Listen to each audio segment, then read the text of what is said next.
nome é André Porto Alegre e eu serei o mediador do debate Como enfrentar o subfinanciamento da saúde e os desafios da gestão pública, organizado pela ABRALHE, Associação Brasileira de Linfoma e Leucemia, e a FAG, Associação dos Familiares e Amigos e Portadoras de Doenças Graves. Diante da crise que nos assola, o financiamento da saúde é um dos maiores problemas enfrentados pelo país. Os males do subfinanciamento do SUS estão em um sistema tributário injusto e complexo, na necessidade de se rever a distribuição de competências entre estados, municípios e a União. Nesse debate, falaremos, dentre outras questões, sobre como melhorar a gestão e o financiamento da nossa saúde. E eu creio que esse é um assunto, nos dias de hoje, sempre foi, mas nos dias de hoje assume uma importância ímpar.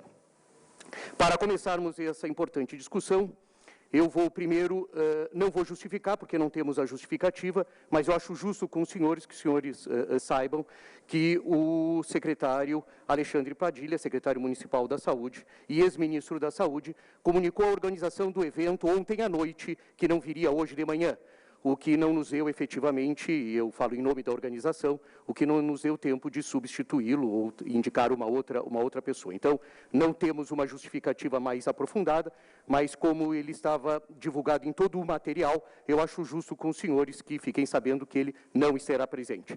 O que obviamente, claro, teríamos questões a colocar para o secretário Padilha, elas não vão ser colocadas nesse momento, oportunamente podemos formular essas questões. Mas eu tenho a honra de chamar ao palco Carlos Otávio Reis, técnico de Planejamento e Pesquisa da Diretoria de Estudos e Políticas do Estado, das Instituições e da Democracia, IPEA. Por favor, Carlos, uma salva de palmas. Por favor, Carlos. Eu peço para que ocupe a segunda cadeira, a primeira, o mediador senta. Vocês vão discutir. Tenho a honra de chamar ao palco o deputado Darcísio Perondi, deputado federal do Rio Grande do Sul, meu conterrâneo e membro da Frente Parlamentar da Saúde. Uma salva de palmas. Deputado, muito obrigado. Ali, depois da mesinha. Tenho a honra de chamar ao palco a doutora Hélida Graziani Pinto, procuradora do Ministério Público do Tribunal de Contas do Estado de São Paulo. Por favor, doutora Hélida.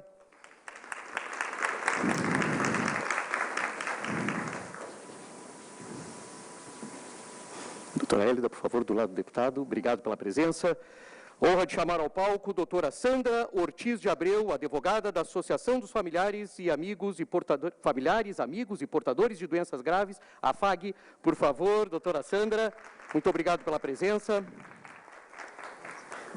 Na sequência, doutor Walter Bittar, consultor político da Associação dos Familiares, Amigos e Portadores de Doenças Graves, a FAG. Por favor, doutor Walter. E para completar a nossa consistente mesa de debates, que sem dúvida nenhuma trará, eu espero que uma luz no fim do túnel para nós todos, sobre esse tema do subfinanciamento, o doutor Wilson Polara, secretário adjunto na Secretaria de Estado de Saúde e ex-coordenador geral de cirurgia do Instituto do Câncer do Estado de São Paulo. Por favor, doutor Wilson. Muito obrigado. Muito obrigado pela presença de todos. E eu queria já combinar com a mesa, se fosse possível, que nessa ordem da chamada, né, nós vamos fazer as apresentações. As apresentações, até porque tivemos a experiência do dia de ontem, eu gostaria que seguisse efetivamente para o bom funcionamento, eu acho que fica uma coisa dinâmica, etc. Tal, e que depois até permite a participação da nossa plenária, né? Eu gostaria da possibilidade de que não se estendesse muito mais do que 10 minutos, porque depois nós vamos franquear, obviamente, para as perguntas do público, e temos perguntas que já foram formuladas e nos enviadas anteriormente, que nós vamos começar. Então, eu só pediria os senhores não sabem que estão aí, mas há um baita de um cronômetro aqui na frente, que dá para que a gente acompanhe, e eu vou tomar a liberdade, sem prejuízo, obviamente, do conteúdo, de avisá-los quando nós estivermos próximos dos 10 minutos. Tudo bem? Dessa maneira, está ok? Uma inversão pode, qual, doutor? Porque dele, a minha na sequência da fala. Doutor Walter primeiro, então, e doutora Sandra depois. Então, perfeito, fazemos essa inversão. Então, passo a palavra para o doutor Carlos Otávio Ockey Reis. Por favor, fique à vontade para suas considerações.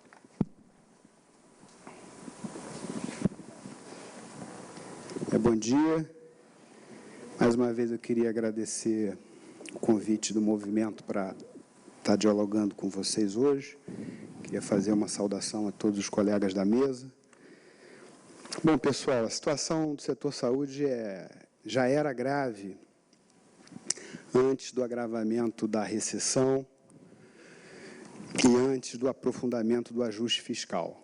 Ou seja, a mudança do modelo de financiamento da Emenda Constitucional 86 em relação à Emenda Constitucional 29 representou um retrocesso, a meu ver, não só em relação ao projeto do Saúde Mais 10, que previa que o financiamento do setor saúde se desse a partir de 10% da receita corrente bruta, cuja estimativa para 2016, a época da apresentação da PILOA 2016 era de 1,5 tri. Hoje, provavelmente, essa estimativa já é menor, em função de uma estimativa maior da redução do crescimento do PIB. Então, eu gostaria de dizer a todos os presentes, com a responsabilidade que a minha posição no IPEA e na sociedade impõe, que a situação do setor saúde ela é extremamente grave, tanto no âmbito do setor público quanto no âmbito do setor privado.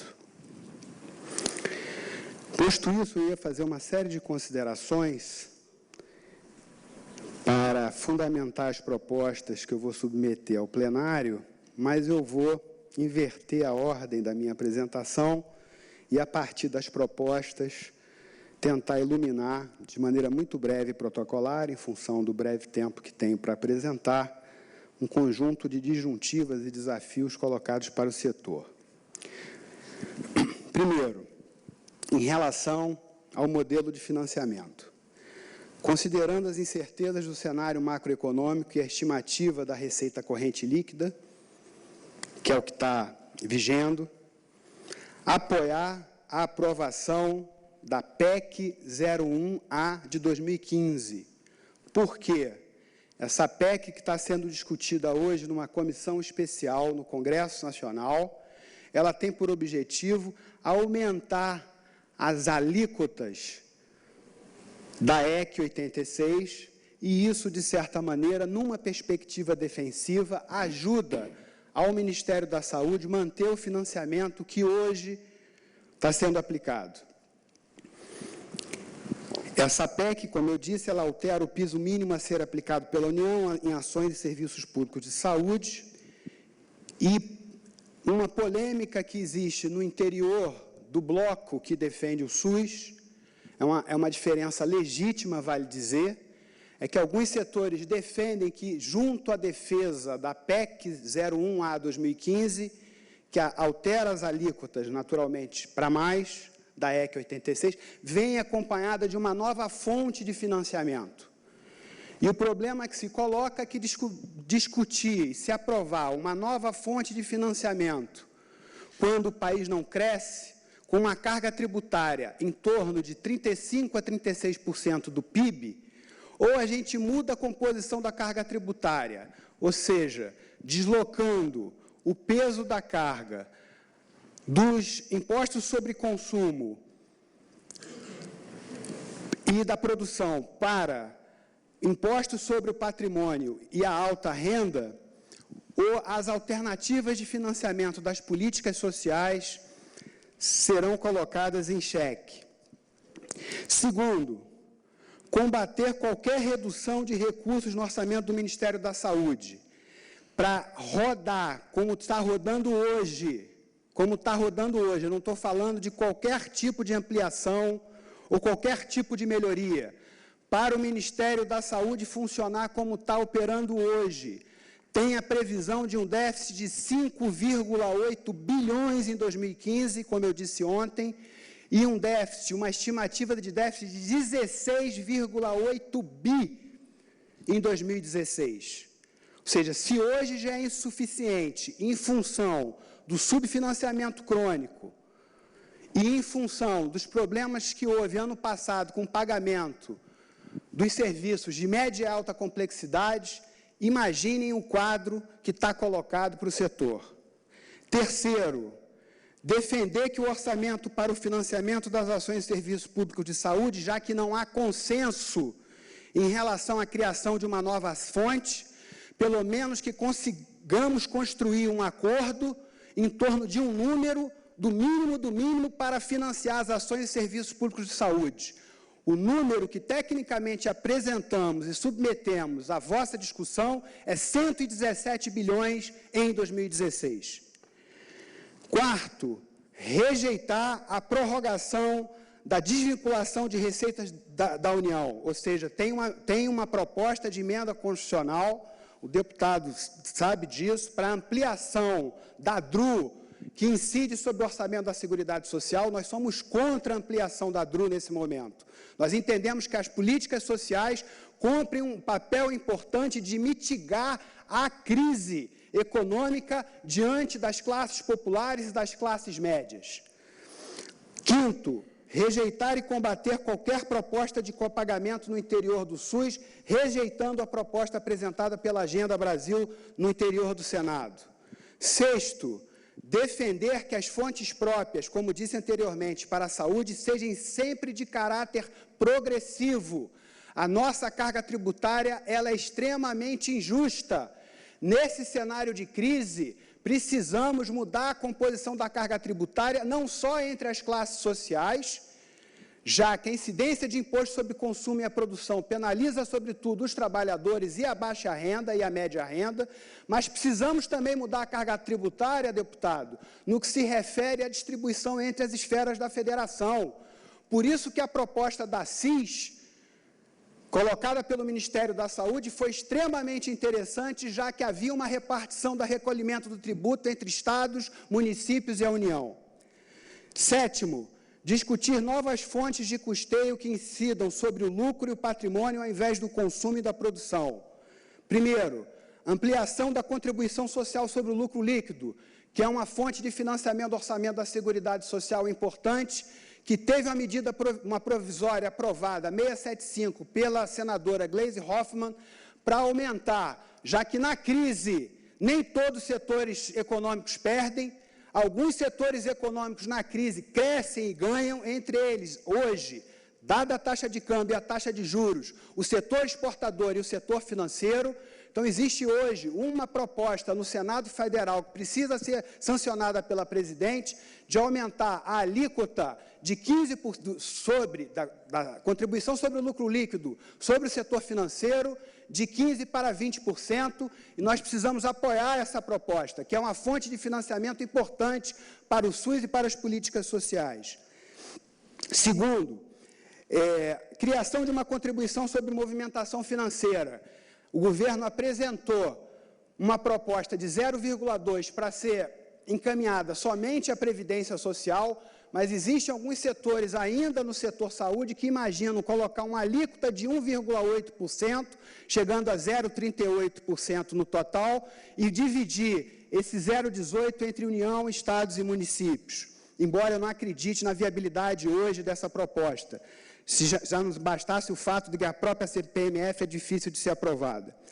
Do ponto de vista dos estados, me parece interessante pensar na revisão da tributação sobre heranças, a aprovação da taxação sobre grandes fortunas por orçamento da Seguridade Social e, por fim, a tributação do imposto de renda da pessoa física sobre a distribuição de lucros e dividendos das empresas.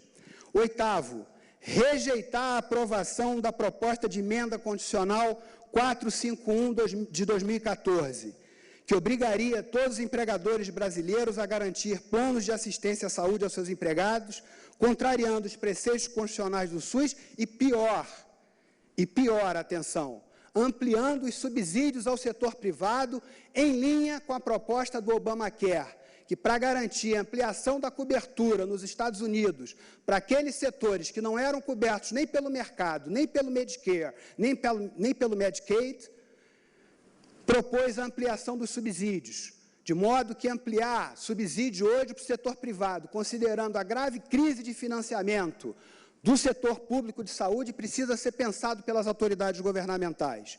Recursos esses que poderiam ser alocados para a prevenção na atenção básica e na média complexidade do Sistema Único de Saúde.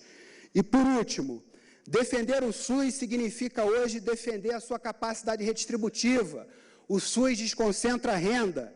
Anti-inflacionária significa reduzir o gasto das famílias e, pasmem, dos empregadores, com bens e serviços privados de saúde. O caráter anticíclico, como eu coloquei anteriormente. Em recessão, a política de saúde, além desse papel de cuidar do bem-estar da população, pode sim induzir o emprego, a produção, a inovação tecnológica, e isso é extremamente importante no momento como atravessamos hoje na economia brasileira. Com destaque a sua capacidade de promover inovação e desenvolvimento econômico. São essas minhas breves considerações que eu coloco e submeto ao debate a todos vocês. Muito obrigado pelo convite. Muito obrigado, Carlos. Bom, senhores, se os senhores esperavam um debate frio, né? Num sábado de manhã chuvoso, o doutor Carlos já esquentou bastante com diversas propostas. E, Carlos, parabéns, porque eu acho que a ideia que está inserida nesse debate é exatamente a discussão de proposituras. Eu queria te cumprimentar em nome da organização pela objetividade e pelo respeito ao tempo, né, que sirva de exemplo também aos outros debatedores, que foi preciso. Tenho a honra de chamar agora para conversar conosco sobre subfinanciamento público da saúde, o deputado Perondi. Bem-vindo, deputado. Bom dia a todos os senhores e senhoras, muito obrigado pelo convite. Precisamos de um microfone. Deixa que eu pego. Não precisa projetar transparência, não vai dar mais tempo que ele me deu. Vou pensar umas coisas importantes aqui. Tá? O SUS está quebrado. Pior ainda, o Brasil está quebrado. O Brasil fiscal, governo federal quebrado. Não o país tem nós. Dizia Oswaldo Aranha, tem rios, tem mares, tem terra, tem a nossa garra, né, tem inteligência, né, mas o Brasil fiscal está quebrado. O governo Dilma I quebrou o país. Buraco fiscal. Arrecadou, gastou mais do que arrecadou. Gastou mais e mais do que arrecadou. E pior, aumentou também a sua dívida, porque gastou mais do que arrecadou e porque emitiu títulos do Tesouro e aumentou a sua dívida. Com títulos do Tesouro, o Polar vai falar melhor. Então, o governo aumentou brutalmente a sua dívida interna bruta, que significa pagar juros, juros e juros.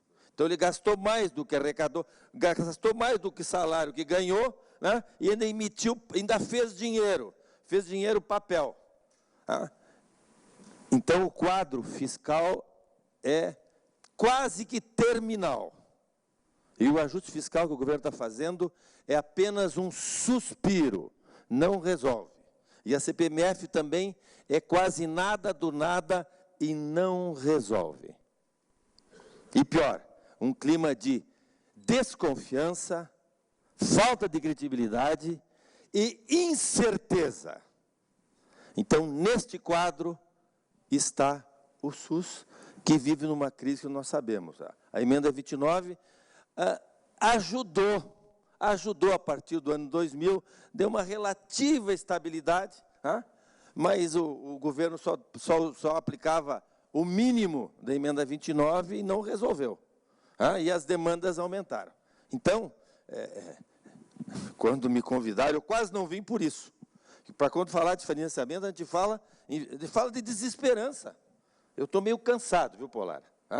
E que a gente passa pessimismo, em vez de passar otimismo. Fala em desesperança, em vez de falar de esperança. Mas é assim. Então, assim, esta é a realidade no macro. Assim, rapidamente, eu vou falar umas coisas aqui. Primeiro, o Ministério está sofrendo terrivelmente nas mãos do Tesouro Nacional. O Ministério está tendo menos dinheiro, executou, comparado a agosto de agora com agosto do ano que vem, o Ministério gastou menos Gastou menos porque estão repassando menos dinheiro. O Tesouro está passando menos dinheiro. Mas o Ministério, com o dinheiro do presente, o Ministério está pagando a dívida do passado. Dinheiro do presente, orçamento desse ano, o Ministério está pagando dívida do passado. Então, o orçamento desse ano é pouco e ainda está pagando dívida do ano passado.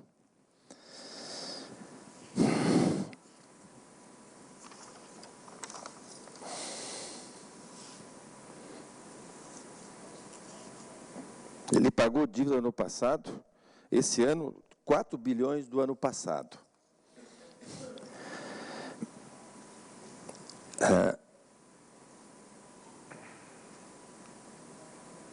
O orçamento de 2016, para a média e alta complexidade que nos interessa, é menor que 2015 e menor que 2014. Eu vou repetir. A média e alta complexidade para o ano que vem vai ficar aí, as transparências ficarão aí à disposição de vocês. Para 2016 é menor que 2015, que já é pouco, e menor que 2013. Não vou falar da inflação, que passa de 10%, não vou falar do dólar, que já passou de 4%, e o dólar atinge brutalmente as despesas da área da medicina, 2, 3 vezes mais que o IPCA normalmente. Então, o dinheiro para média e alta complexidade vai ser menor neste quadro.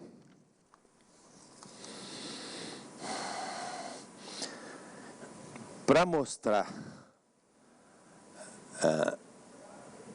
que quais os ministérios mais privilegiados nos últimos 10 anos, assistência social, 2000 a 2014, teve reajustes de 1.438% no seu orçamento, assistência social. 1.438%.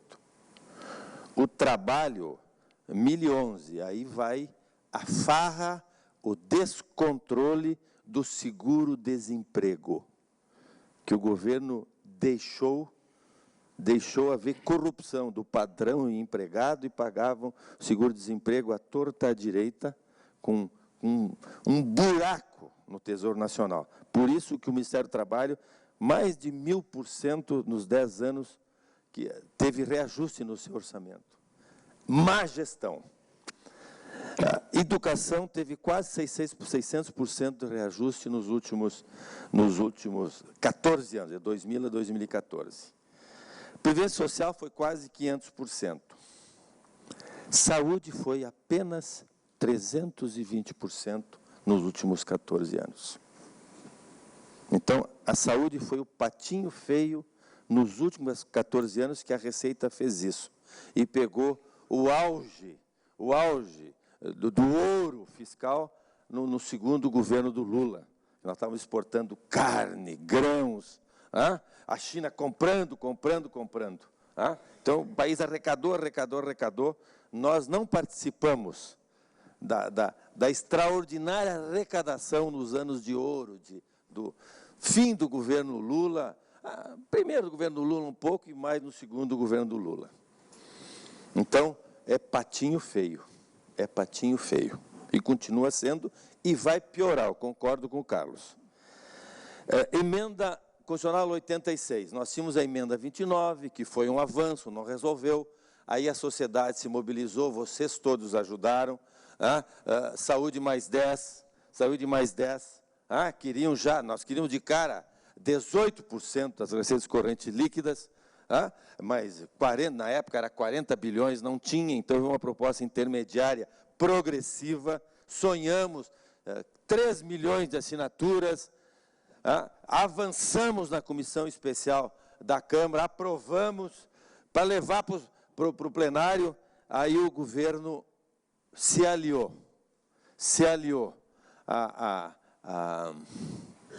política imediatista de alguns partidos, inclusive no meu, no Senado,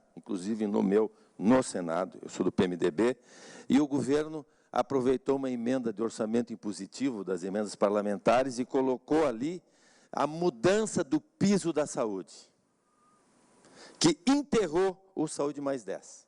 E que ele falou, colocou receitas correntes líquidas. A nossa proposta era de começar com 15% das receitas correntes líquidas já em 2015, e o governo propôs para 2016 13,2%. Então, Saúde Mais 10 propunha começar com 15% e em 4 anos parar em 18%, e o governo propôs 13,2% e parar em 15%. Enterrou o Saúde Mais 10. A tentativa otimista e esperançosa é a PEC 01, que nós começamos agora a lutar. Então, tem um sopro de esperança, mas não tem chance. Não tem chance. Então, o governo enterrou o Saúde Mais 10 e a perspectiva é de aumentar o recurso com eu digo que o governo inoculou células cancerígenas na emenda impositiva e piorou. Eu tenho dito isso pelo Brasil afora.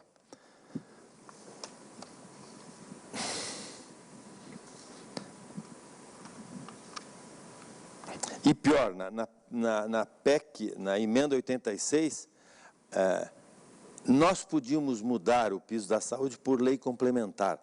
Lei complementar emenda precisa 3/5, precisa 308 votos para aprovar na Câmara. E lei complementar precisa 258 votos. 258 votos é menos. Então, é melhor lei complementar. E o governo também, na emenda 86, tirou essa possibilidade de nós melhorarmos o orçamento da saúde por lei complementar. O governo foi cirúrgico, viu, Polara? Foi maquiavélico. E o parlamento, o Senado, principalmente, e daí voltou para a Câmara. E aí, em fevereiro, não houve condições de explicar para o plenário em fevereiro, e dos 513 deputados, apenas 35 votaram contra o enterro do Saúde Mais 10. O morto já veio do Senado, nós tínhamos que enterrar. E aí, eu fui um dos 35, é óbvio que eu fui um dos 35, só 35 que votaram contra o enterro do Saúde Mais 10 através da emenda 86. O governo está cortando no orçamento deste ano, que já era pouco, 13 bilhões. 13 bilhões. É o ministério que mais sofreu com o ajuste fiscal. 13 bilhões. Isso dá uns... O que está hoje o MAC, o custeio do Ministério? Deve estar uns 4 bilhões e meio, Polar. 5. Cortou quase 3 meses de custeio do SUS. Pelo ajuste fiscal, que a responsabilidade é exclusivamente da presidenta Dilma e do ministro da Fazenda e do ministro do Planejamento. 13 bilhões.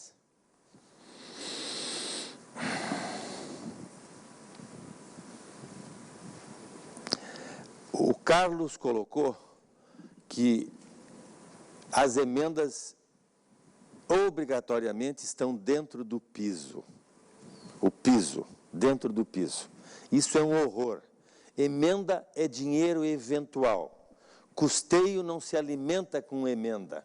E o governo constitucionalizou isso. Um absurdo, um absurdo.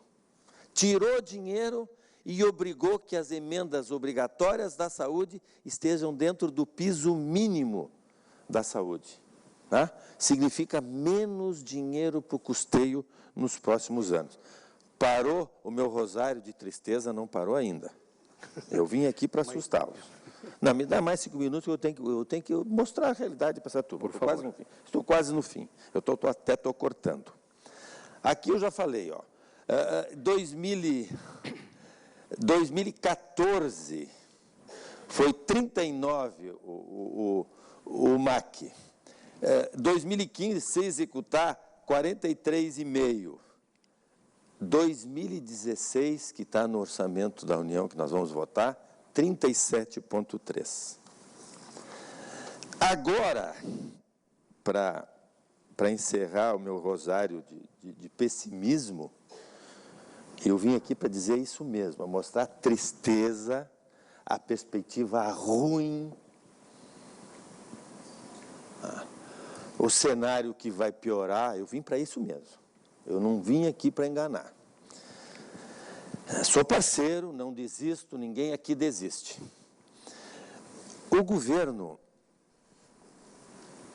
resolveu para tapar o buraco fiscal, que não vai tapar,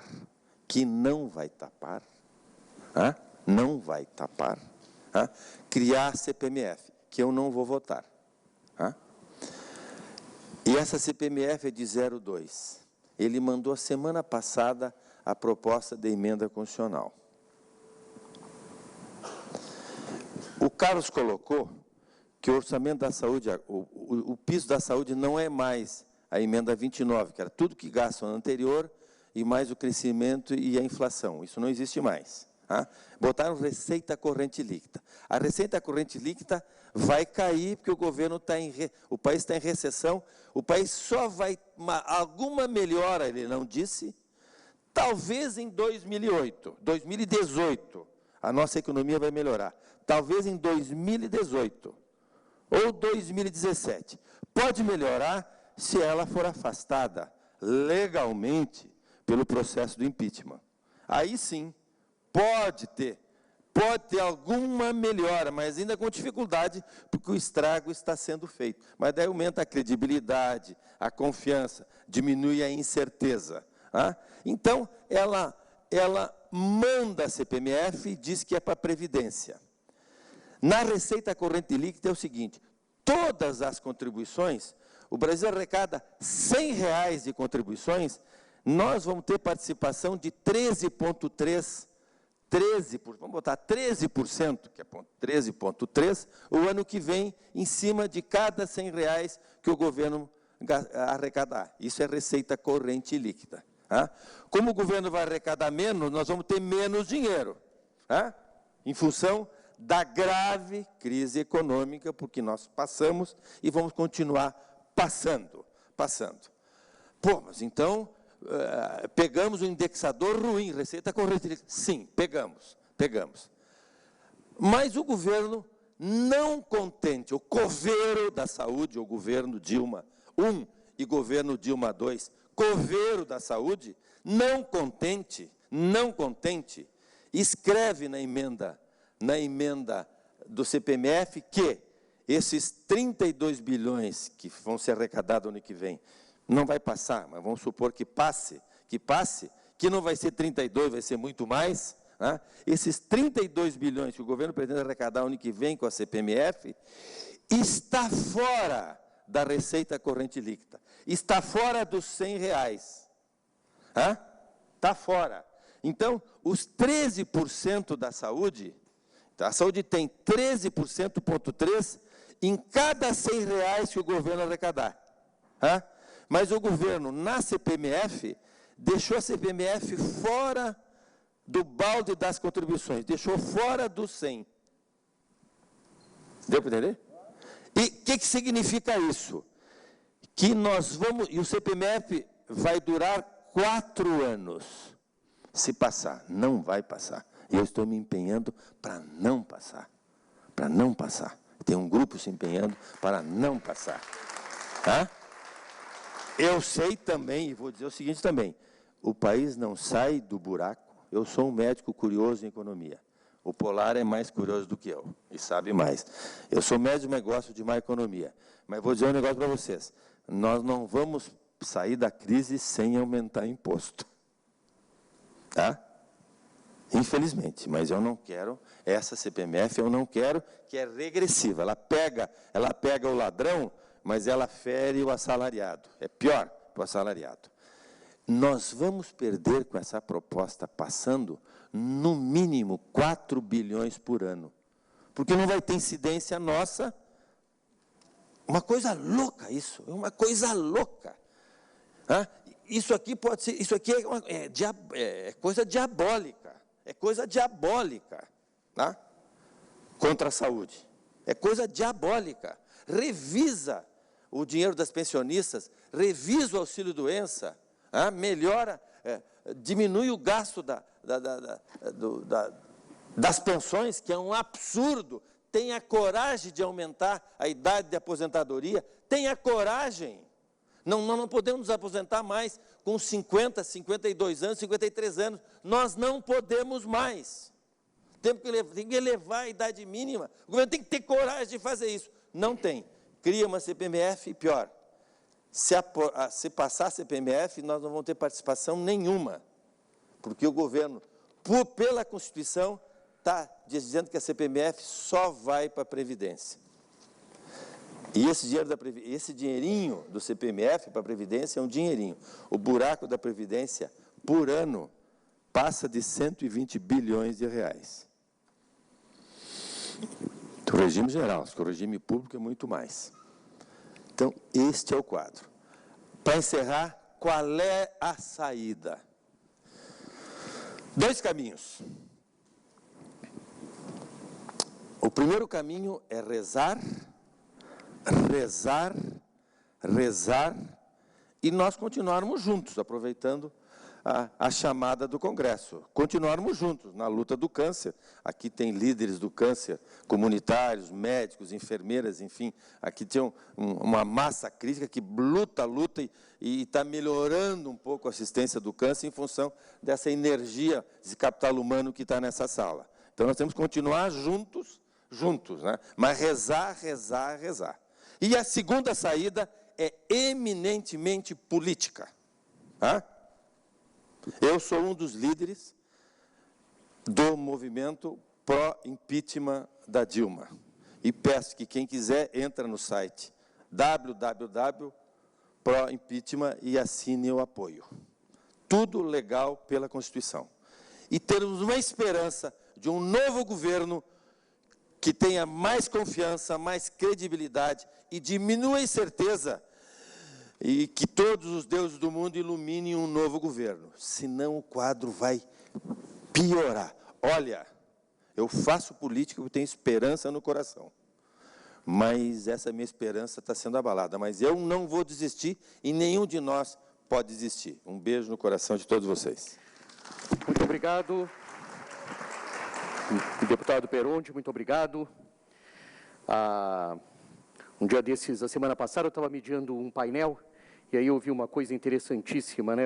3 fases, né? A gente começa com o desencanto, e naturalmente a gente tem que passar para o pragmatismo, e depois a gente conquista a esperança, né? Eu acho que nós todos que estamos aqui hoje, independente do desencanto e do rosário que o deputado Perondi desfiou aqui para nós, eu acho que a ideia do Congresso é exatamente a gente encontrar as questões pragmáticas para estarmos resolvendo todo esse nó gódico, como diz o Carlos em seus artigos.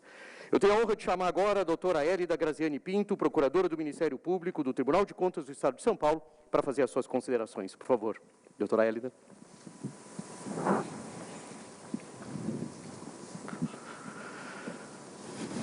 Bom dia a todos. É muito pertinente falar logo na sequência, tanto do Carlos quanto do deputado Tarcísio. E já que fomos desafiados a falar de questões pragmáticas, de como podemos pensar o problema do ponto de vista daquilo que nos cabe atuar, intervir, a minha proposta de debate aqui é uma proposta efetivamente dentro dos instrumentos jurídicos. Não se trata de um debate a que o Ministério Público está alheio. Aqui no slide, para vocês, é um inquérito civil público, onde fizemos o ano passado, em 5 de setembro de 2014, uma audiência pública. E dali decorreu, inclusive, uma conclusão muito clara. Quem hoje suporta a expansão, né, a demanda por expansão de serviços no Sul são os municípios. Naquela audiência pública, efetivamente, houve uma comprovação disso. Próximo slide. Eu vou ser pragmática, então, também quanto ao tempo, né? Inclusive para chegar a algumas soluções, algumas propostas. Aqui, desculpe. Obrigada. Aqui tem uma construção histórica, e passo rapidamente, mas é importante fazê-la para a gente fazer agora, inclusive, uma proposta de controle junto ao TCU. Estive na terça-feira, junto com a ANPAS, a Associação do Ministério Público de Defesa da Saúde, e os colegas que oficiam, do Ministério Público que oficia junto ao TCU, o Procurador-Geral Paulo Bugarim, tratando de como embutir na análise que o TCU está a fazer sobre a saúde, na própria conjunto das contas da Presidente da República, um diagnóstico oficial de subfinanciamento federal. Por que isso é importante? Para servir de prova documental em futuras ações que intentaremos na via da Justiça Federal. Então, a gente quer formar prova documental de queda de aplicação devida, descumprimento à legislação de regência, para que depois possamos, na Justiça Federal, sobretudo de primeira instância, que é mais rápida, que permite um controle da perda de repasse para os estados e para os municípios, ao invés de esperar o Supremo demorar 10, 15 anos para julgar uma causa, né, na via da Justiça Federal de primeira instância, a gente consegue até, eventualmente, bloquear repasses, né, assegurar valores. Então, essa trajetória histórica eu não vou retomar, mas vale a pena apenas citar alguns dados. A regra da redação originária da Constituição de 1988 previa 30% do orçamento da Seguridade Social para a saúde. É o artigo 55 da DCT.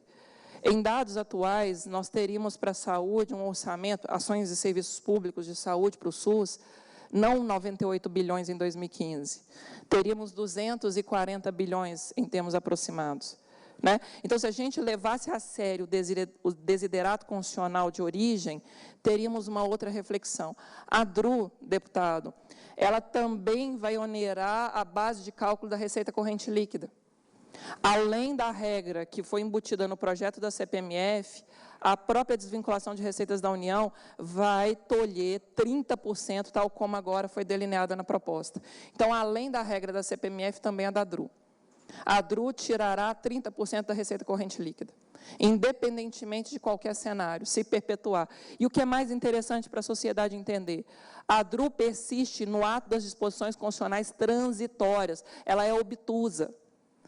Da mesma forma como precisamos colocar às claras o custo da Previdência Social, das pensões, limite de idade, precisamos dizer para a sociedade, se é para desvincular, que se desvincule no texto permanente da Constituição. Que fale com a sociedade seriamente que há 7 emendas constitucionais, já desde 1994, há 21 anos, mantemos mecanismos de desvinculação das receitas, e que afetaram a saúde, e que até a emenda 59 de 2009 afetou a educação. Não se trata de não ter dinheiro, tem dinheiro. Era desvinculado, e obviamente, para fazer superávit primário. São 7 emendas. Nós, Ministério Público de Contas, Ministério Público Federal, estamos finalizando a elaboração de uma petição para enviar ao Procurador-Geral da República pela inconstitucionalidade progressiva dessa forma de perpetuação da DRU, sempre via DCT, sempre com prorrogações meramente de tempo, de prazo. 7 emendas sucessivas, prorrogando as escondidas, tergiversando o gasto vinculado em saúde, educação, em educação até a emenda 59, em saúde porque tolhendo a capacidade de expansão do orçamento da Seguridade Social. Bom, vou ter que passar mais rápido. A questão da CPMF já foi debatida, a segregação de custeio da Previdência, a emenda 29, que demorou 12 anos para ser regulamentada, e que o Supremo vai julgar no Esse slide fica à disposição também, todos quantos quiserem. Eu peço à organização para disponibilizar na página, se assim entender adequado, porque aqui tem uma série histórica bastante consistente do ponto de vista jurídico do problema. Então, 12 anos para regulamentar, e é tema de repercussão geral no Supremo Tribunal Federal, é o tema 818. Então, se a Abrale, se as entidades de nível nacional quiserem, peçam para entrar como amicus curiae, né, para interferir nesse processo que tramita no Supremo Tribunal Federal. Repercussão geral 818. É importante a sociedade querer integrar a discussão no STF.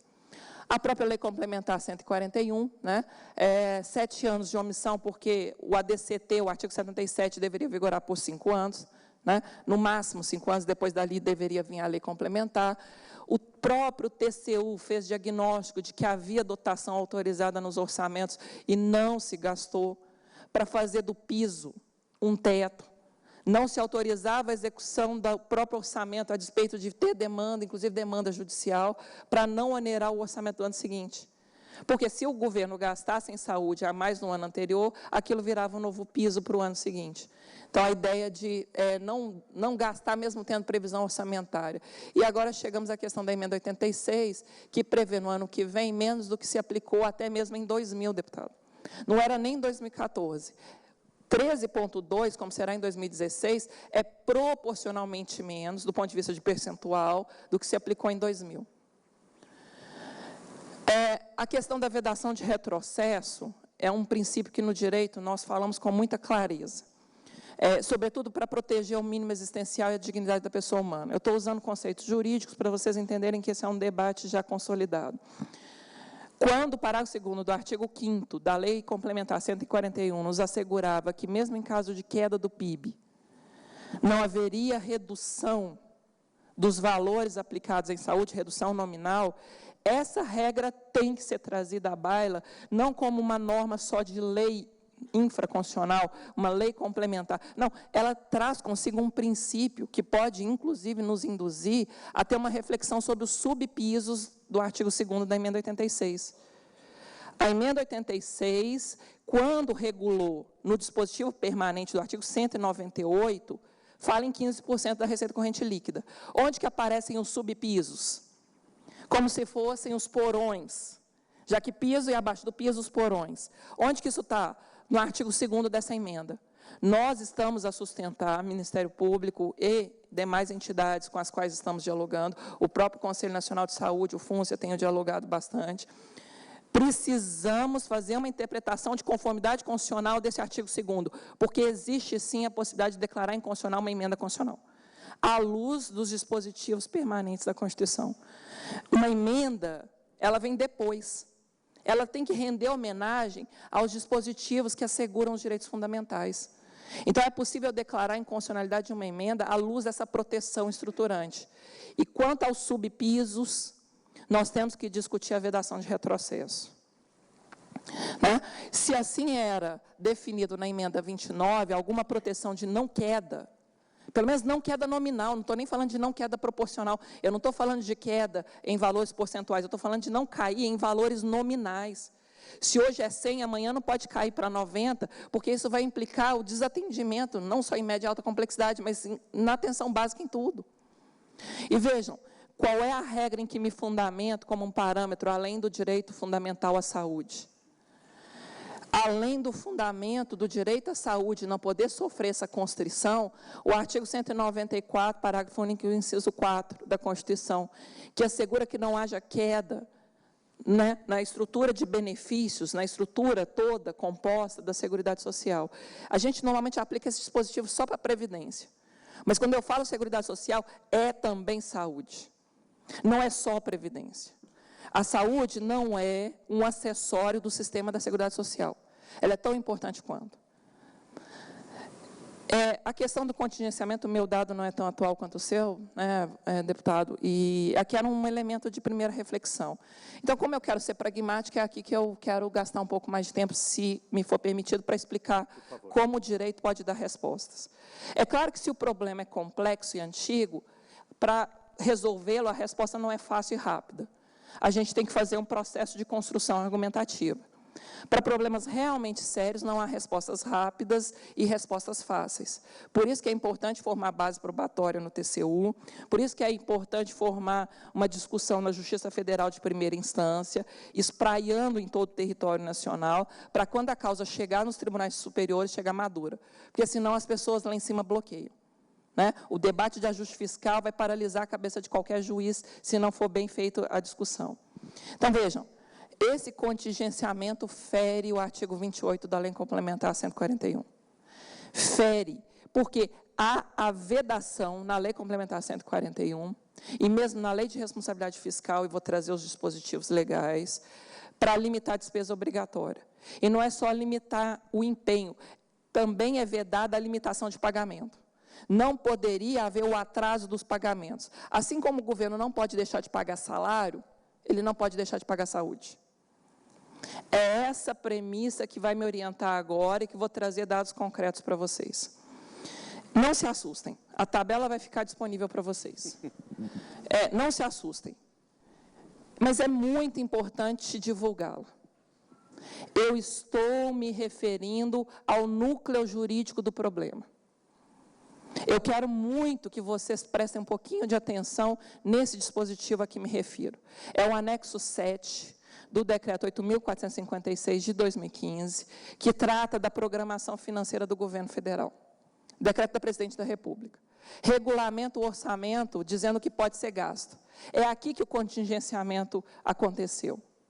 E eu quero que vocês percebam, quando vem o governo federal e arrola nesse decreto limites para empenho, limites para pagamento, incluídos os restos a pagar dos anos anteriores, no artigo 1º ele ressalvou as despesas que não podem ser contingenciadas.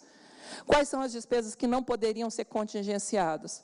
Salário, pagamento da dívida, amortização, juro da dívida, e algumas das despesas obrigatórias, exceto as desse anexo. Ou seja, o governo criou uma terceira categoria de despesa. Eu estou falando do ponto de vista do direito financeiro, porque trabalho com isso no Tribunal de Contas do Estado de São Paulo e vejo os dados das prefeituras. Esse foi o tema do meu doutorado e do meu pós-doutorado. E eu quero explicar para vocês, só tem 2 tipos de despesa. A despesa discricionária e a despesa obrigatória. O governo, com esse decreto, cria a terceira categoria, que é a despesa obrigatória pero non mútil.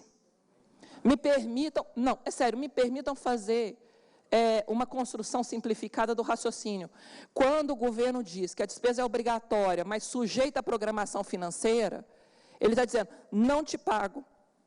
É como se fosse uma espécie de precatório. Eu queria, sinceramente, que vocês se ocupassem de pensar comigo.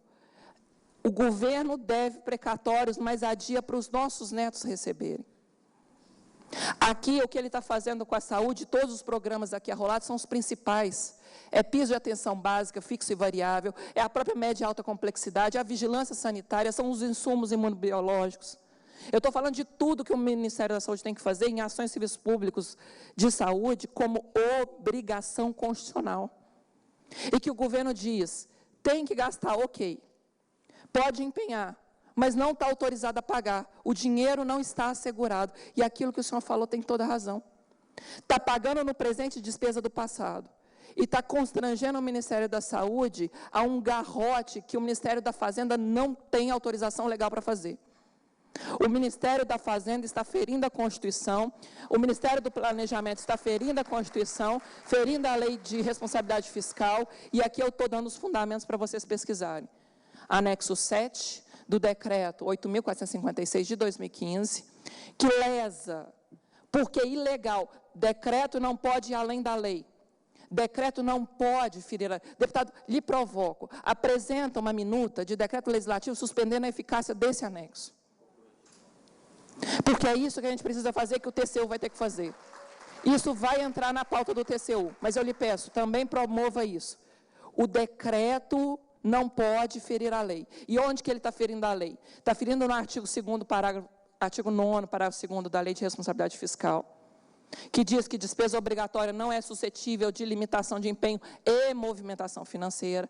Então, vamos entender, o governo fala que não está contingenciando as despesas obrigatórias. Está sim, porque contingenciar não é só vedar o empenho, é também vedar o quê? O pagamento. Contingenciamento é também limitação de pagar. Quando limita o pagamento, é aí que está afetando a saúde. Está virando um cheque especial para o resto a pagar. Que vai virar para o ano que vem, nas nossas contas preliminares, dado o montante de autorização de pagamento, vai rodar para o ano que vem com 15 bilhões de resto a pagar. Se vai ter menos dinheiro em 2016, com um passivo de 15 bilhões, isso é precatorização da saúde. E vira isso que eu estou falando, lesão ao artigo 51, parágrafo 1º, inciso 3 da LDO e ao artigo 28 da Lei Complementar 141. Eu não estou falando de promessa vazia, eu estou falando de questão pragmática, como me foi provocado. É possível fiscalizar isso, é possível declarar a nulidade disso, é possível discutir em outro patamar. Vou passar um pouco mais rápido, porque também tem outras propostas. O tempo me constrange, mas, em síntese, esse é um contingenciamento ilegal, porque fere a LDO, fere a LRF, fere a Lei Complementar 141. Nós representaremos no TCU o ministro Benjamin Zinler, relator do processo Fisco e Saúde. Mas a Câmara tem a obrigação de fazê-lo também. Não, Benjamin Zinler, no TCU, Fisco e Saúde. No STF, a gente está fazendo a representação pela inconstitucionalidade progressiva da DRU. A questão da despesa obrigatória sujeita à programação financeira, e aí eu dou mais um fundamento para vocês trabalharem. Quem quiser suscitar isso em nível judicial também na primeira instância. Há 2 precedentes do TCU que veda isso. Que veda a abertura de um anexo de despesas obrigatórias pelo nomútil. Porque estariam sujeitas à programação financeira. São os acórdãos 183 e o acórdão 1574, ambos de 2005. E o governo já vem fazendo isso, não é de agora não é 2015 não, deputado. Faz isso desde que a própria emenda 29 entrou em vigor. E antes, né, tentando fazer superávit primário à custa do adiamento das despesas obrigatórias. Ele até empenha, mas não paga. Ele até empenha, mas não promove a liquidação e o pagamento. Até a liquidação faz, mas não autoriza o pagamento. E aí é onde a gente tem que ter uma proposta concreta. O dinheiro que foi empenhado como ação em serviço público de saúde, na forma do artigo 24, inciso 2 da Lei Complementar 141, porque pode autorizar a só empenhar, a Lei Complementar deixa, contabilizar a despesa só empenhada. Tem que ficar depositado no Fundo Nacional de Saúde e permanecer lá. Porque aí ele não pode mais usar para superávit primário. Se o dinheiro não volta para o Caixa Único do Tesouro na virada do exercício, ele se torna uma proteção de que o dinheiro vai estar lá, não vai onerar o orçamento do ano seguinte e não autoriza a contabilização dele como superávit primário. O dinheiro tem de permanecer no Fundo Nacional de Saúde. E é essa medida cautelar que vamos aviar na próxima semana no TCU. O dinheiro que for considerado como empenho para fins de mínimo constitucional em saúde, tem que permanecer no Fundo Nacional da Saúde, como cobertura financeira, como saldo de dinheiro disponível para quitar. E vejam, tem resta a pagar, esperando o pagamento do Ministério da Saúde desde 2003. Que inépcia gerencial é essa que não consegue dar conta desse estoque tão alto? Né? Aqui são dados da Abrasco discutindo isso, o debate do movimento do site Contas Abertas do Conselho Federal de Medicina, que tinha dotação autorizada e não gastou. Na série histórica, seria mais um ano de orçamento, né? De 2000 a 2013, seriam 130 bilhões se tivesse gasto. O dado da Folha de São Paulo, de como a receita avançou mais rápido e a saúde se manteve estagnada em proporção do PIB, que o deputado também já tinha comentado, né? A saúde cresceu muito menos que a receita. Desculpa, o tempo já foi, vou na parte final. A regressividade, o nosso inquérito civil público, os dados do TCU. Cito, inclusive, o trabalho do IPEA, professor Sérgio Piola. Esse é o relatório que eu queria que vocês usassem também como fundamentação. O relatório do TCU, o número do processo é este, né, 32624, de 2013. Ali o governo já estava manipulando os dados da saúde, inclusive com cancelamentos de resta a pagar de anos anteriores, que, a depender de como ingressassem, configurariam déficit de gasto em saúde. Houve anos que a tal contabilidade criativa, as pedaladas fiscais, efetivamente podem ter implicado déficit de gasto em saúde. E que nós não estudamos isso a sério. Não é só o problema do governo federal, não. Nós precisamos dedicar mais atenção aos dados orçamentários, aos dados financeiros de execução do Ministério da Saúde. Né? É importante para a gente poder fazer o contraponto. Eles só avançam tanto contra nós porque nós não contraditamos. Essa é uma questão dialética. Nesse momento, é momento de dialética. Bom, vou passar rápido. A tabela de execução orçamentária fica aí à disposição de todos. A questão de piso ou teto, publiquei um artigo com o professor Ingo Sarlet, que é juiz, e uma referência nesse debate, de como a emenda constitucional 86 tem que ser interpretada como um parâmetro de progressividade e não de contenção, de redução.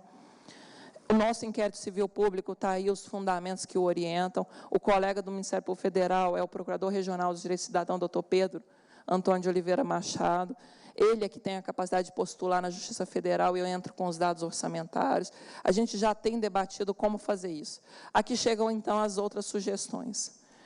Tal como feito pelos que me antecederam, eu não venho chorar as angústias do passado sem me comprometer em resolvê-las.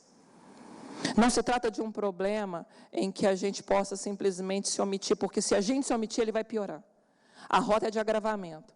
É uma questão de dialética hegeliana. Aqui eu tenho uma tese. Se eu não apresentar a antítese, a gente não vai trafegar no meio termo. Não vai chegar a um justo consenso. Nossa omissão vai piorar o cenário. É importante que a gente faça o contraponto argumentativo, inclusive também pela via jurídica. Que há a via política, não duvido. Mas a mim me cabe propor a vocês uma construção paulatina, uma construção refletida, de uma outra forma até de judicializar a saúde. Uma forma mais inteligente porque sistêmica. Uma forma de compreender que a principal carência estrutural do sistema é um financiamento adequado e estável. Por isso, quais propostas lhes trago?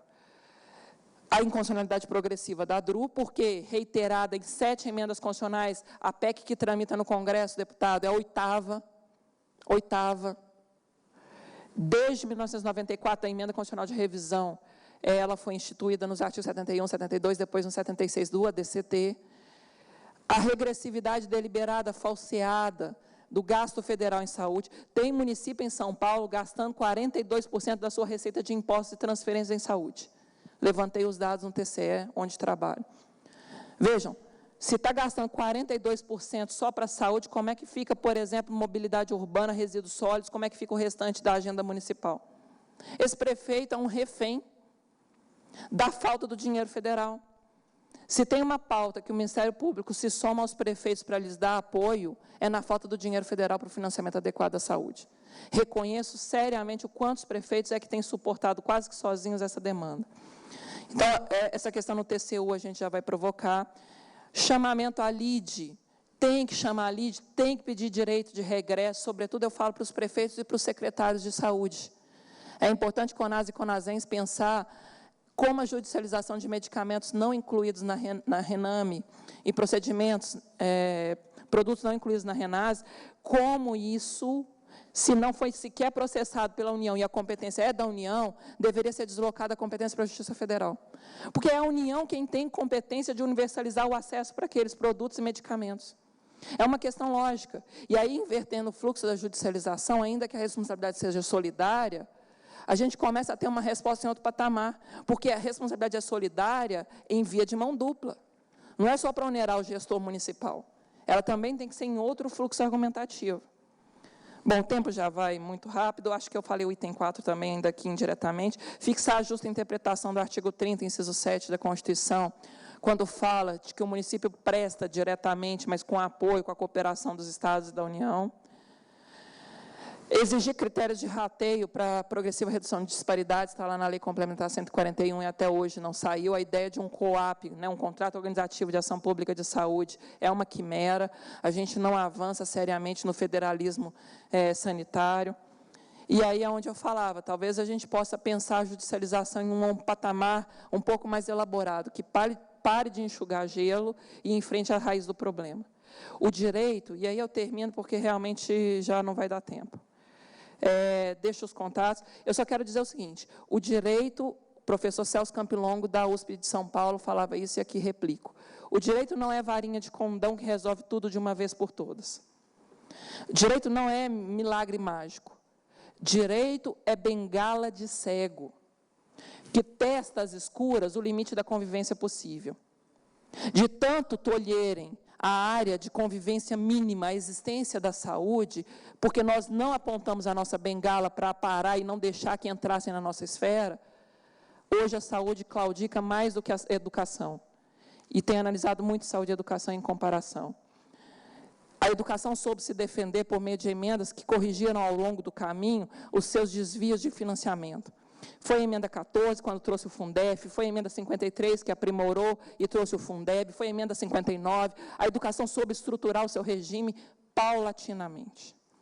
A saúde, infelizmente, é frágil e vulnerável, porque nós não sabemos fazer essa bengala de cego, provar que o nosso limite de convivência possível não cede mais espaço para a agenda econômica ou qualquer outra constrição.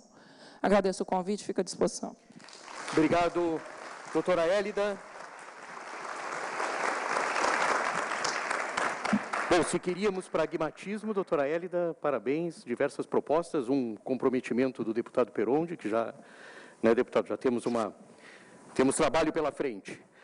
Eu tenho a honra de chamar agora, para fazer uso da palavra, o doutor Walter Bittar, consultor político da Associação dos Familiares, Amigos e Portadoras de Doenças Graves. Por favor, doutor Walter.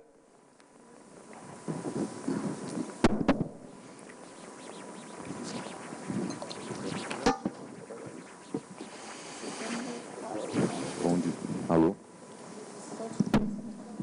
Alô, bom dia a todos.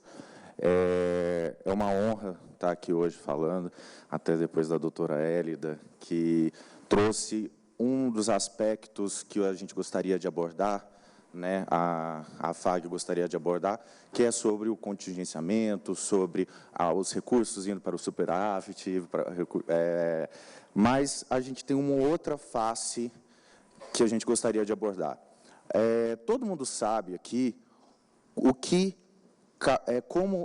os aspectos as consequências do subfinanciamento da saúde. Não é preciso ser profissional da saúde, não é preciso ser paciente, do SUS, basta assistir os noticiários.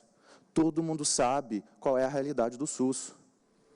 Não é uma invenção de mídia ou de políticos que são opositores ao governo. Isso é claro e evidente para todos. Hoje, essa semana ainda foi noticiado no Bom Dia Brasil, o médico pedindo socorro dentro da emergência, porque não tinha nada para atender isso no hospital de base, lá em Brasília. Ele não tinha equipe, não tinha material, gritou, está faltando tudo. Essa é a realidade do SUS. E a gente fez um estudo, que isso aí já está até agora virando um estudo muito mais aprofundado que essa apresentação, que é o direito à saúde e orçamento, uma questão de prioridade, uma reflexão sobre o direito fundamental individual e coletivo em face da escassez de recursos. Vale ressaltar que, face da escassez de recurso, é a argumentação do governo, que diz que falta recurso. Como que eu passo aqui? É o verde? Tá. É o verdinho. É o verdão. É o de cima. Esse é o verdão. Esse aqui. Não. Tá. Verdão. A Constituição, ela é clara quando ela define a saúde como direito social no seu artigo 6º. O artigo 5º, ele define os direitos sociais no título dos direitos e garantias fundamentais, bem como a aplicação imediata, e está entre elas a saúde. Já tem o artigo 196, 198, a Constituição é redundante em dizer que a saúde é prioritária. Em todas as questões orçamentárias de investimento do governo, a saúde deve vir em primeiro lugar. É isso que nós fazemos na nossa família, no nosso seio familiar. Quando estamos diante de alguma eventualidade em que precisa de doença grave, o que nós fazemos? Abrimos mão de carro, de casa, para salvar nosso parente, para salvar a nós mesmos. É essa a conduta que deve ser do governo. Abrir mão daquilo que é supérfluo para salvar a vida das pessoas. Ainda as leis infraconstitucionais ainda são redundantes em falar da integralidade da saúde, né? Esse é um gancho que eu quero fazer depois para falar da judicialização. Lei 8080 de 90, artigo 7, inciso 1º e 2º, universalidade de acesso aos serviços de saúde em todos os níveis de assistência, integralidade de assistência. Integralidade quer dizer tudo que é necessário para a saúde. Aí eu vim uma pequena abordagem sobre a ação do legislativo e da saúde. Nós sabemos hoje que a pressão social, a sociedade civil organizada tem um papel fundamental para políticas de saúde. Hoje, as políticas de Estado, como, por exemplo, a vacina, a dispensação de medicamento de retrovirais para a AIDS, não foi uma política de iniciativa do governo, ela começou como um projeto de lei do senador José Sarney. Como também nós temos outras iniciativas, que, por exemplo, a cirurgia plástica reparadora da mama pelo SUS, foi de iniciativa da deputada Maria Elvira, do PMDB de Minas Gerais. Então, assim, o Congresso ele tem grande força para conseguir mudar as políticas de saúde. E assim vem sendo, não só os deputados precisam da nossa força, da nossa mobilização. A vacina de HPV, por exemplo, ela foi institucionalizada agora como política do Ministério da Saúde, mas até o ano passado, quando estava sendo debatido na Comissão de Assuntos Sociais do Senado, o governo era contra o relatório da senadora Marta Suplicy, que obrigava o governo a dispensar medicamentos de HPV. Quando viu que isso se tornaria inevitável, o que o governo se adiantou? Reduzindo a incidência, colocando um protocolo clínico, reduzindo a dispensação a uma parcela menor do que o projeto de lei queria beneficiar, porque ele atendia uma quantidade maior de pessoas, um extrato maior da população. Vou pular, porque a gente tem pouco tempo. Esse aqui é o direito sobre assistência farmacêutica, né? E aí eu gostaria de falar sobre a escassez de recurso. O direito à vida é um direito fundamental, a atenção integral à saúde, o que inclui assistência farmacêutica e, portanto, uma obrigação do Estado e um direito individual. Hoje, nós temos agora uma série de medidas, tanto do Ministério da Saúde, quanto até do senador Renan Calheiros, que editou a Agenda Brasil e colocou como uma das prioridades tratar sobre a judicialização da saúde, em que ele diz que vai ser discutido projetos de lei ou emendas para diminuir a judicialização e impedir que o judiciário se manifeste com ações contra o governo. Isso é totalmente inconstitucional. O sonho de toda pessoa é proibir o litigante de recorrer ao juiz. Você não pode proibir o Poder Judiciário de responder, dar uma resposta à sociedade. Isso é infundada. A proposta do presidente do Senado para superar a crise, aperfeiçoar o macro jurídico e o modelo de financiamento da saúde, isso aí foi o que ele editou, avaliar a proibição de liminares judiciais que determinam o tratamento com procedimentos experimentais onerosos ou não homologados pelo SUS. É uma proposta inconstitucional, ela fere um preceito básico da organização do Estado, que é o pesos e contrapesos, o checks and balances. Você não pode pender mais, tirar um poder do Poder Judiciário de decidir sobre uma questão como essa. Você está tirando, diminuindo a seara do Poder Judiciário, proibindo que ele se manifeste sobre alguma coisa. Isso aí vai pender para o Poder Executivo, vai pesar com maior direito para o Poder Executivo em contrabalanço com o Poder Judiciário. E o que eu já tinha mencionado, proibir o outro de acionar o Judiciário é o sonho de todo litigante. Isso aí é a maneira mais fácil. E aí eu coloquei aqui uma tabela com o orçamento do Ministério da Saúde, na assistência, com o que foi gasto na assistência farmacêutica de 1999 até 2015, com a farmácia básica, a farmácia popular e depois os excepcionais. E aqui eu tenho uma evolução do que foi gasto com a assistência farmacêutica, com a básica, farmácia popular e os excepcionais. O gasto foi pareado. Nunca os excepcionais passaram o gasto da farmácia popular.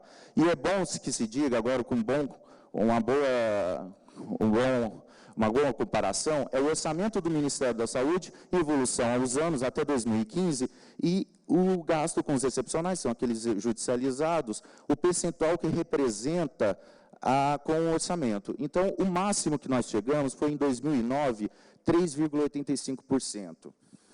3,85% é o que o Ministério da Saúde quer convencer as pessoas que está causando o subfinanciamento do SUS. Será que aquela quantidade de pessoas nas filas, aqueles leitos que estão faltando, as pessoas desesperadas, ou a falta de medicamento até na farmácia básica, é causado por causa de 3,85%?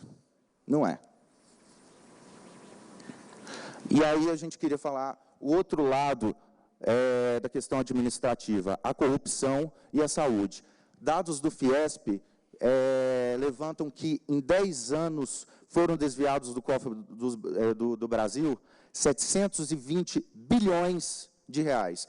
Isso seria 72 bilhões de reais por ano, que são desviados dos cofres públicos. Aí aqui a gente colocou as operações da Polícia Federal. Os valores desviados: gafanhoto, vampiro, sanguessuga, navalha, João de Barro, passaga, isso são algumas. Satyagraha, Castelo de Areia, Caixa de Pandora e Lava Jato. A Lava Jato o esquema de corrupção, o maior esquema de corrupção da humanidade, não é nem do Brasil. Desde Nabucodonosor nunca se viu desviar tanto dinheiro dos cofres públicos. Nunca se viu. E isso é uma prerrogativa o rouba a fala do presidente Lula, nunca na história da humanidade, nem foi do Brasil, se roubou tanto.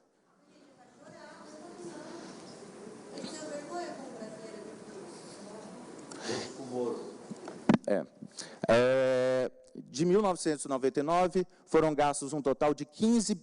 de 99 a 2014, foram gastos um total de 15 bilhões com dispensação de medicamentos excepcionais. 15 bilhões de 99 a 2014. Então, não é...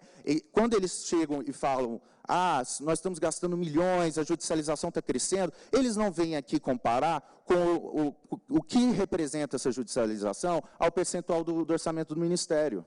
Ou o que representaria a judicialização percentualmente ao que é desviado dos cofres públicos. Né? E aí, nota-se que, embora o orçamento do Ministério da Saúde tenha sempre crescido, a partir de 2009, teve uma força-tarefa do Ministério da Saúde para reduzir a dispensação de medicamentos excepcionais. É engraçado que, quando a judicialização, ele é um sintoma de um problema. Qual é o problema? A judicialização não é o problema. O problema, na verdade, é que as pessoas, o cidadão brasileiro, não está tendo acesso à saúde. É uma reivindicação de direito. Então, quando o gestor público quer tratar a questão da judicialização, ele vai logo dizendo, temos que acabar com a judicialização. E o que é acabar com a judicialização? O que às vezes as pessoas não se assustam. Acabar com a judicialização é não dar assistência às pessoas de alta complexidade. O que é não dar assistência às pessoas de alta complexidade? Pedir para que elas morram. É isso. É falar que elas têm que morrer. Então, quando eu estive agora em Minas Gerais, na semana passada, na discussão sobre judicialização da saúde na Assembleia Legislativa, eu falei para o presidente da Associação de Prefeitos, eu concordo que as prefeituras e os estados estão sobrecarregados com a responsabilidade, mas isso não tem que, vocês não têm que somar ao governo federal para acabar com a judicialização. Vocês têm que somar aos pacientes para cobrar do Ministério da Saúde que cumpra a sua obrigação de dar assistência aos pacientes. É isso. Nós concordamos que os prefeitos e os governadores estão sobrecarregados com a saúde. Né? Mas a gente não pode simplesmente esquecer que acabar com a judicialização é condenar as pessoas à morte. Doutor Walter. Vou só para encerrar. Aqui é o crescimento do orçamento, e aqui, aquele bem pequenininho ali, ó, é os gastos com os excepcionais. Aqui, ó. Aí, eu gostaria só de encerrar com os discursos que a gente, como associação, é obrigado a ouvir. No dia 17 de junho de 2015, inclusive, eu acho que o deputado Darcy Speroni esteve presente na abertura do Simpósio Nacional de Saúde, na Câmara dos Deputados, o ministro da Saúde, Arthur Quioro, afirmou: a judicialização da saúde coloca os gestores em situação complicada e prejudica os usuários do SUS. Tudo bem, até aí. Até situação complicada. Agora, prejudica os usuários do SUS em detrimento de uma pequena parcela que judicializa medicação de alto custo. O que ele faz? Ele quer calcular quantas vidas vale um paciente de alto custo. Ou seja, se você é judicializado, tem uma medicação para tratamento de câncer ou de alguma doença rara, você está condenando à morte outras centenas de pessoas que também não têm assistência da saúde. Ele calcula assim. E que isso é injusto. Vida não se calcula com vida. Mas eu tenho um cálculo muito melhor para o ministro. A gente pode calcular... eu queria voltar rapidinho. Aqui. O custo de uma vida não pode ser calculado em comparação ao custo de outras vidas. Cada pessoa tem necessidade distinta. Segundo o Tribunal de Contas da União, o Brasil gastou 25 bilhões com a Copa. Apenas com construções de estádio foram gastos 8 bilhões. Eu posso fazer uma conta para o ministro de quantas vidas custa um estádio de futebol. Essa conta eu posso fazer. Então, é questão de prioridade.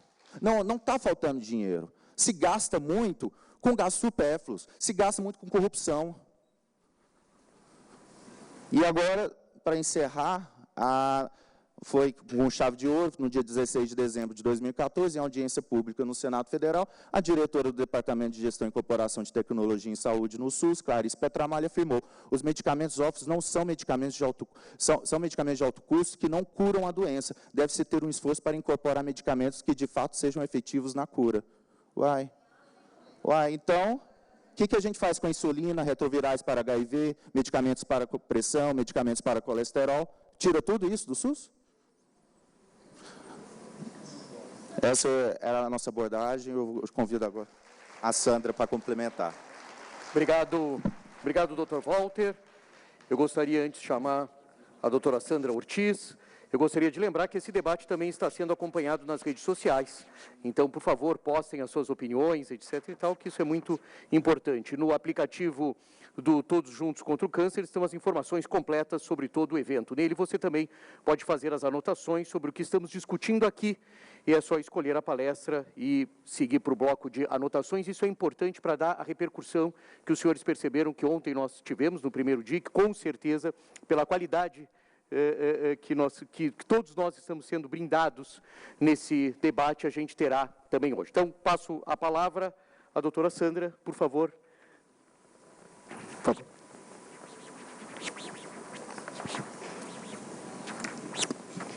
Bom dia.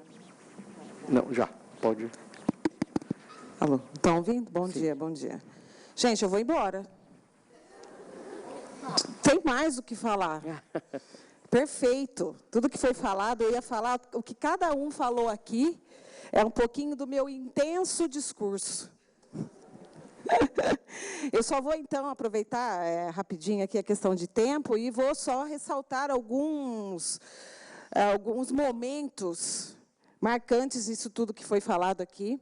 O meu colega Walter ali, eu até... Foi advogado, doutor?